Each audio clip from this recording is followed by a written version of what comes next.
Chapter 16. There were figures from a nightmare, warriors with silver bodies and lightning swords. Wherever those blades fell, bodies split in half. There would be a clean moment when every severed organ and blood showed in the afternoon glare. Then, vitality spewed into sudden space. All went red and grotesque. Only the sword remained clean, darting down to notch cobblestone before rising to slay again. Gix reeled, clutching a fence post shorn by such a brilliant blade. After centuries of peace in Halcyon, there had been no need to apply new Power Stone technologies to warfare. It took a man like Yalmoth to gaze into a crystal and see the potential for murder. An angry smile formed under Gix's bandages. He himself had used the Power Stone in attempted murder. He was the original innovator, and he could innovate again. Beyond the shorn fence, a sedan chair waited in a small statue garden. Catching an anxious breath, Gix vaulted up over the fence. A sword shaved through wood behind him as though it were mere paper. Leaping into the sedan chair, Gix slid a trembling hand beneath the control crystal. He pulled upward. The craft jittered into the sky. There came a crash below. Gix glanced over the rising edge of the vessel. The silver-garbed warrior who had pursued him into the garden had taken a swing at the sedan chair, missed, overbalanced, and spilled among the statues. Marble figures toppled around and atop the guard, pinging against his armor. His sword had bit deeply into the ground, and he struggled to yank it free. Gix moved his hand to the top of the control. The craft plummeted. It spun slowly as it descended and veered toward the struggling warrior. Sword arm pinned under pernicious statue, the man was oblivious. The sedan chair fell like a hammer on the man. Even enchanted armor could not dull that blow. There came a screech and a groan. The warrior collapsed beneath the crushing weight. The chair cracked and fell to one side. A hiss of steam went up. Gix clambered from the wreck and surveyed his work. The garden was ruined. Shattered statuary littered the ground, and the warrior lay among the other figures. He was little more than pulp within his Power Stone armor. It pulled away from dead muscle. Aching and dizzy, Gix flung back fallen statues, peeled the man's fingers from the sword hilt, and dragged the thing loose. The sword was quite a heft, and it tingled in his grasp. Gix kicked the helm off the bloodied head and set it in place on his own head. It, too, bristled with power. Feverishly, he knelt and tugged at the bloody armor.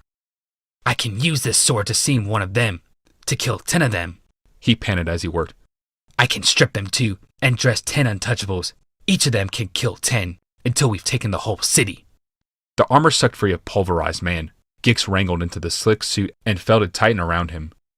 "Until we've taken the whole city." The sword cleft the fence one last time, and Gix strode forth. He had not gone 3 paces before he ran his blade into the eyes of another guardsman and dragged him into the garden of statues.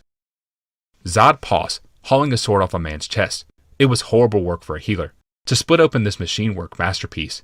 That's not why he paused. He paused because Yalmoth spoke into his mind. "There are impostors among you." It was not so much the sensation of the voice, but the tactical sense of one mind pressed upon another. "Turn around. Look for legions. Do not trust everyone in armor. Some are untouchables. Some are the damned." He staggered, scanning the street. His company of 20 had been pursuing a group of untouchables through a granary. They had met little resistance until they had discovered a family holed up in one of the silos. The parents had fought like a pair of lions to give their children a chance to escape. The plan worked, and the young ones ran off while Zod clove their father in 2. It was horrible work, but it was the will of Yalmoth. Another healer staggered back from the fallen mother. He tapped his helm. The message must have been going to all of them, all the Housite warriors. Yes, there were 2 others, staring about themselves in shock, and a third who ran up purposefully up behind his comrades. "No!" Zod shouted. He was too late. The 2 guards had begun to turn when the untouchable sword flashed. Their heads leapt from their shoulders on a pair of crimson fountains. Their armor sucked away from their bodies, even as those bodies fell, lifeless, to the ground. The untouchable crouched over them and plucked up the 2 swords. Zod arrived in the next moment. His own blade descended. It sliced through the untouchable's neck. There were 3 heads now on the ground, and 3 helms, and 3 oozing bodies. Zod lifted his eyes, unwilling to see their faces, unwilling to be caught by another untouchable in silver armor. "Destroy the armor, Zod. Destroy the helms." Yalmoth's thought pressed him on his mind. "Do not let another untouchable claim them." As though it moved with a will of its own, Zod's sword lashed down, splitting 3 helms and 3 heads. It smashed down thrice more, cutting wide 3 breastplates and the hearts within. "What about the swords?" Zod found him asking. "Give them to the citizens. Let them fight. Let them help you drive the dam back into the sewers. Now go, Zod. Kill any who remain and pursue the rest below." Nodding numbly, Zod gathered the 3 swords. He strode out of the empty granary. The street beyond thronged with untouchables, tearing down fences, bashing in doors, dragging daggers over the throats of citizens, looting and burning. Zod waited in their midst, slaying savagely, without remorse. You should have not let these children go, Zod. I know, Yawgmoth. I know. Yawgmoth pulled his fingers away from the large gray stone in the schematic of the lower city. His eyes remained closed. The mental contact persisted for a moment, even after the physical connection was broken. The granaries are secure. I have a good man down there. I had 5 good men. Word out now the Untouchables have been disguising themselves in housesite armor. That trick will no longer work. He opened his eyes and noted the expressions on all the faces there. Rebecca watched the crystal map table intently. Eldest Jameth looked green-gilled. She had not spoken for hours. The elders had varying expressions: amazement, adoration, concern, doubt, hope. Even a few of Glaceon's goblins had entered the room. They watched like delighted children. In rapid succession, Yawgmoth laid his fingers on various other power stones. The temple remains secure. The council hall is regained. Crews are scouring the amphitheater and arena. There are only a scant 100 riders in them, and soon there will be none at all. The 8th terrace will secure once they are slain. Rebecca glanced up from the stones. She shivered, as if chilled by his easy tone. The elders about her nudged each other in quiet congratulation. Their homes and places of work would soon be safe. I would estimate 1,000 housesite deaths and 4,000 rebels. They are on the run now. They know they cannot win or even survive. The leader will always choose to survive. His fingertip clutched the gray power stone linked to the granary. A smile crept across his features. Ah, Gix. Even now he flees back home.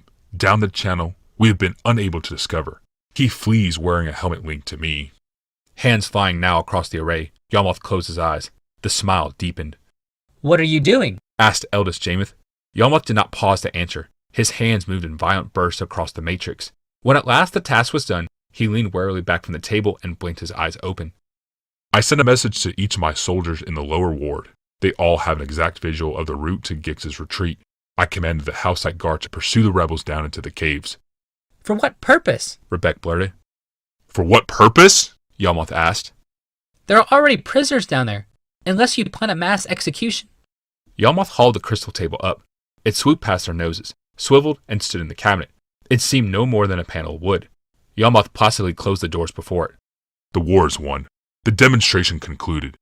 You can't just kill them, Rebecca protested. There are many citizens in the quarantine cave. The quarantine cave will not be entered, Yawgmoth pledged. Those orders were clearly given. They are not attacking individuals. We are exacting punishment on rebel murderers. They have slain 1,000 citizens today. Shall we leave them down to rise again and slay another 1,000? And again? And again? The sooner the threat to the city is ended, Eldest Jameis said quietly, the better. Yawgmoth dismissively brushed his hands. What happens down there is the direction of the housesite guard and their captains. I, meanwhile, have more important and more pleasant tasks to perform. He reached into one of the pockets of his armor and drew forth a pendant with a glowing blue stone in it. He opened the chain outward and solemnly drew the amulet around his neck. This gift is from a friend, an amulet that allows me to call on her in grievous times. Rebecca blinked. Call on her? In answer, Yawgmoth clasped the stone between his hands. A woman suddenly appeared in their midst, thin and muscular. The black-garbed woman had short, shorn hair and ebony skin. Her eyes were piercing, and her smile a little mocking. The elders leapt slightly back at the sudden arrival. Rebecca stirred ground, eyes narrowing. Dyfed. In the flesh, the woman responded with a gentle bow. Eldest Jameis stared suspiciously at her. Who are you? A wizard? Yawgmoth laughed. No, she's grander by far than a wizard. Dyfed is a new breed of human, a rare and wonderful breed. She is the living manifestation of human destiny. Though she was born a human, she is now as different from us as we are from animals. I didn't know what to put on display, Dyfed said. She is a planeswalker, Yawgmoth concluded. A planeswalker? What is a planeswalker? It will be easier to show you, Yawgmoth said. I have asked her to conduct us on a tour of some of the planes, to give us an idea of what she is and what we might become. She has agreed. She will take us to walk the plains. Dyfed swung her arm out, sweeping the company. Her fingertips trailed a palpable magic, as though her arm were a sorcerer's wing. Pinions of energy brushed their heads and bodies and clothes, enveloping them in a gossamer veil. The laboratory faded from view, as flat as an old memory. A crazy geometry ruled the blackness around them. Circles curved outward instead of inward. Pentagons had square corners. Every line bled itself into every other possible line. It was a chaos of potentiality, in which all things simultaneously did and did not exist. The corridors of time, Dyfed said in their minds. the blind eternities, the bastard plane, whatever name you would call it, This is the nonsense in which all planes afloat. Everything that is derives from the place of things that are not. There came no response to her words. The mortals couldn't move. As rigid as statues, they hung there alongside each other, just as they stood in the laboratory. Yawmoth, eldest Jamoth, elders, Rebek, and even the goblins, none moved. Only their eyes held life, the spark of intelligence. Suddenly, they were in an utterly different space. It was a sere world of orange rock and windswept sand. In the distance stood fingers of stone too tall and narrow to stand on Dominaria. The sky was red, and through its pale veil, stars winked even at midday. The group stood on that world, their feet imprinting the dust, but the magic pinions of Dyfed still enfolded them. I will not release you entirely here. You cannot breathe, and you would freeze, and your eyes would be drawn from their sockets. If not for these things, you would enjoy this place. Here you could leap thrice your height. I brought you only here to convince you that it was nowhere on Dominaria. And now for a more habitable realm. Again into the blind eternities they spun. Against the solid world flattened and folded and inverted itself. The journey seemed more brief, more tolerable. They emerged into another world. They stood on a drifting cloud in an illimitable sky of purple. There was no land below, no sunny emptiness above, only this all-enveloping purple and the stacks on stacks of clouds. A fine mist above their knees condensed the solid ground beneath their feet. The final tracers of Dyfed's magic released them, and they could move, breathe, slump down in weak-kneed awe on the slowing transforming cloud. Rebek strode gently forward. Her feet made a wet sound in the cloud. It clutched enviously at her. A few paces led her to a cloudy cliff. She walked with ease over the knob of stone and stood there, perpendicular to the rest of the group. In a play that is only cloud and sky, it is better if one cannot fall, Dyfed said gladly. She swept her hand out again. The gesture enveloped the company in silken bands of power. Rebek seemed to be lying on her side as jagged through the halls of time. When the company emerged again, she was in fact on her side. There would be no better place to be on the lofty meadow. Those who were not lying down, or at least kneeling, collapsed. As high as the clouds had seemed, this sunny overlook was 10 times as terrifying. Below the cliff's edge, wide rivers formed slender threads on a wide plain. Ancient forests seemed but clinging lichens. The endless ocean at the edge of it all visibly curved. Only Dyfed remained standing, and beside her, Yawmoth, because he leaned on her. His voice was giddy in that soaring place. This is our destiny. It begins today. I have asked Dyfed to find me a paradise, a perfect plane, and make a permanent portal to it from Halcyon. The caves of the dam will become a doorway to our paradise. The first who dwell therein are our own infirm. Folk made ill by power-stone Thyses will move into a virgin world, safe from ravaging magic. They will be cured. Once they are, they will open the world to the rest of us for colonization. Yes, elders, I promise to end the riots and have done so. I have promised to eradicate the Thyses, and I am doing so. I promise to elevate our race into divinity, to bring us to a perfect world in which even death will hold no sway. This day is a first step toward that glorious new world. The only untouchables who survived in the caves of the damned were those in the quarantine cavern, those with Thyses. It was among them that the soldiers found Gix. Ravaged by disease and war, Gix lay in the dark alcove and panted like a dog with storm terrors. He still wore Power Stone armor and helmet. In one hand, Gix clutched his sword. With each he had slain 18 guards. The mood for killing was gone from him, though. He did not lift the sword, even when health corps workers surrounded him. He did not cling the hilt when they snatched the sword away. It was lucky for him that they didn't. The workers were ordered to slay anyone who resisted. Had Gix resisted, he would not have survived to see Yawmoth. Of course, surviving was what Gix did best. Yawmoth stood above him now. The tip of his sword hovered above Gix's throat. There would be no escape this time.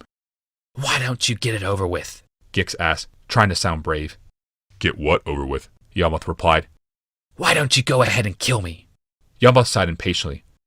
Whether or not you realize it, Gix, you are my puppet. You have been my puppet for years. I knew you would rise to lead your people. Your ideals run deep, but not as deep as your fear of death. It makes you utterly predictable. Honesty, discipline, charisma, fear. These are your marionette strings. I have been pleased to pull them, but I have no more need of a puppet. Then why don't you go ahead and kill me? Gix shouted. A puppet, no. But a servant, yes. Like all of us, Gix, you must ascend to survive. You must climb out of your former skin. It is too small for you now. Take command of your strings. Vow your loyalty to me and live. If I am only a puppet, Gix growled, then why don't you just make me vow? Yawmoth's eyes were as sharp as his sword. That is what I'm doing. He stared a moment more and then snorted. This is tiresome. Yawmoth raised his sword for the killing blow. Wait! I will serve you, loyally, forever. Yawmoth strode through the caves of the dam among the dead. Health Corps workers tended them with wheelbarrows and meat hooks.